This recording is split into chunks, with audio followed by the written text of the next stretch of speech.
Tom, can we pull up Defendant's Exhibit 170A, which has been admitted into evidence?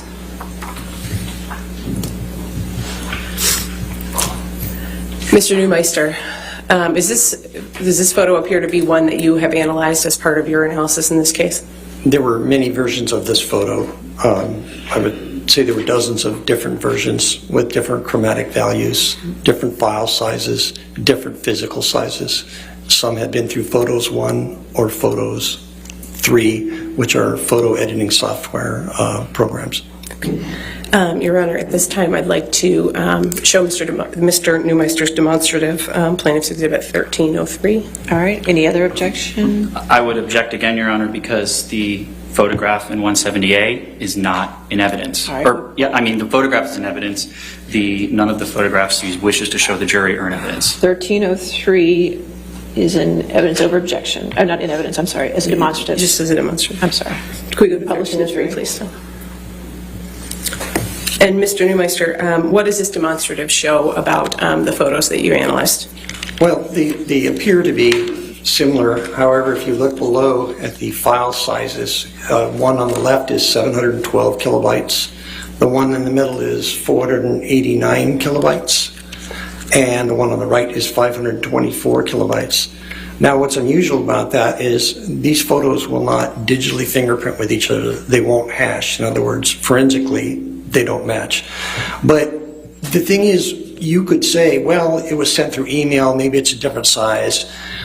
The file sizes, for example, would be possibly, you can select the file size, you send a photo, but there's no way to authenticate any photo that was presented in the way the evidence was collected. And so what conclusions do you draw from that? Well, this is just three of many of the same type of photos that are all different sizes and have different chromatic, which means color. Objection, Your Honor. We just had a ruling on this. All right. Sustained objection. Mr. Neumeister, stick to your opinions that relate specifically to what you analyzed about the EXIF data, please. All three of these photos had to go through some type of transformation to change sizes. We can take that one down. You mentioned Photos 1.5 and Photos 3.0 earlier, I believe. Photos. What is that? Photos 3 and Photos 1.5 are editing programs that Macintosh or Apple put out with their product. It's for editing photos. In other words, you would put a photo in and you would change the colors, or you would crop it, or you would clarify it by enhancing, for example, the sharpening, or you could darken it. But when you save a photo through an editing program, you leave a mark on the EXIF data. And what is the EXIF data? The EXIF data is the data that is embedded in a photograph that tells you a lot about the photograph. And again, in the early days when we were using film cameras, you would write down the f-stop, which is the light setting. You would write the type of lens you use, the time of day, the type of film stock, the type of filters you're using. Now with digital cameras, that's done electronically, and there's about 1,000 lines of code, of which 50 are probably important, that tell you what the camera was doing. So what's the significance of EXIF data in your photo analysis? Well, in this situation, I can see that normally where the operating system of the camera would be, which means the version that of operating system the phone is running on, it would normally say something like, I'll just throw out an arbitrary number, 9.1.3 operating system for iOS, which is Apple's iPhone operating system. Instead of saying that, it says software Photos 3.0 or Photos 1.0. That means that the photo had to be rendered, which means composited together in an editing program.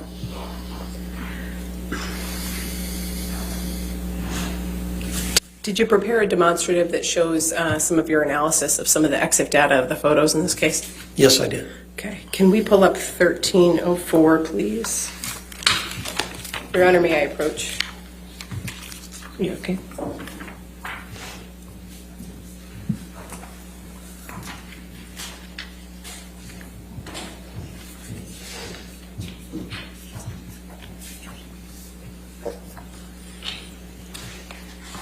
Permission to publish as a demonstrative, Your Honor. Any objection? Any objection, Mr. Murphy? I'm sorry, Your Honor. My She wishes to co-counsel's talking. publish I'm it so sorry. as a demonstrative.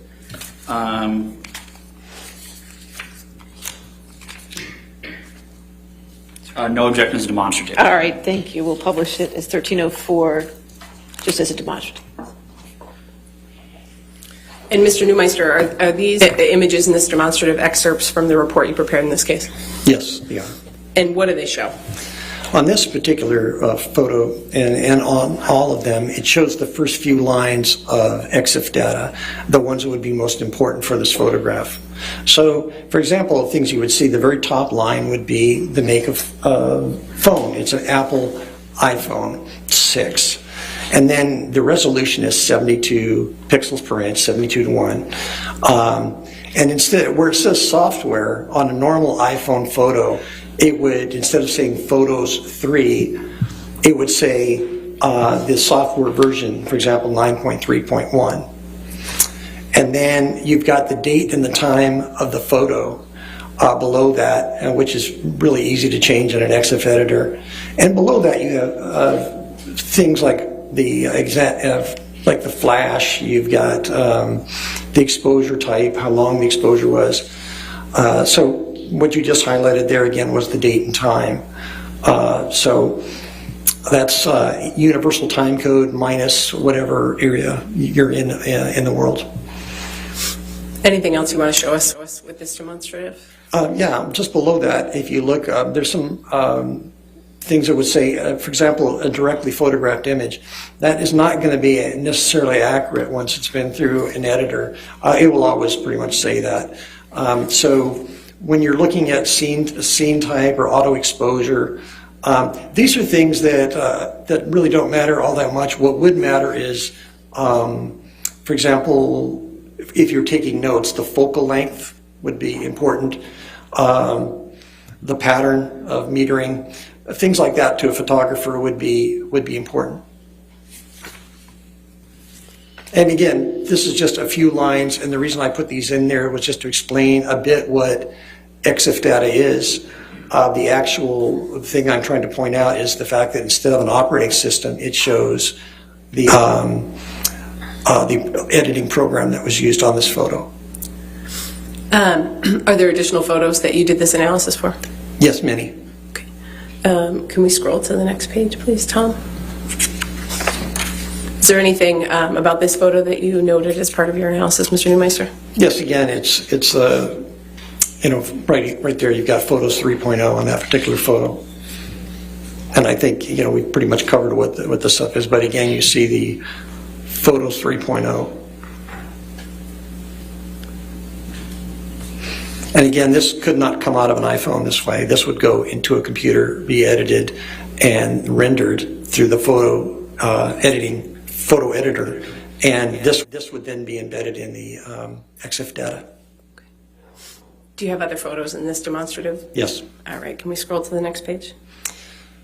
Same thing. You've got up here in the top, you've got the Photos 3.0, and this is throughout a lot of the photos that are in evidence, or versions of the photos in evidence, were gone through Photos 3.0 or Photos 1.5, an earlier version. Can we scroll to the next page, please, Tom? And what about this one? Same thing, Photos 3.0. And again, in a photo editing app, you can do an awful lot of things. So when you see Photos 3.0, first of all, you know it's not anywhere near an original. There's going to be compression artifacts because it's a JPEG file.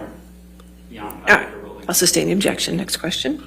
Can we move on to the next page of this demonstrative, please? And again, same thing. You've got the Photos app. Okay. And I believe there's one final photo in this demonstrative. What about this one? Again, if you look up there, it says Photos 3.0 on that particular photo. All right. We can take that one down. Your Honor, I have a little bit left. I don't know if you wanted to. All right, you want to take our afternoon? Let's go ahead and take our afternoon recess.